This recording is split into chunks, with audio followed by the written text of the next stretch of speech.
If you knew how many hours I've spent on phones. I mean, I used to have hair before I started in support. So it's a weld table. So as a welding robot is the use case that we have for it right now.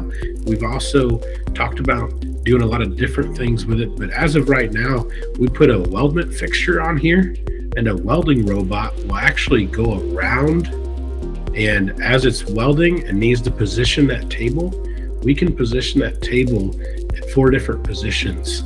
So that way the welding robot can get through, that cobot can make it happen and get to all the positions that it needs to. We have these tables going all across the US, and so these RT1s are going everywhere. And so how do you support that?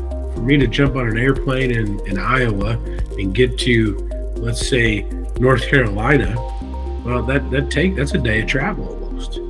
Where with this, if there's an issue, I can log on, I can see the teach pennant, I can go through and really see what's going on with that robot. You guys have thought about what I want to see. You've already thought that through, like, oh, you know, it'd be nice if I could click on this video here, zoom into it, and see specifically what's going on. Oh, but instead of having to zoom out and move over, I can just click and drag. I mean, it cracks me up because the things that I think about doing have already been thought about.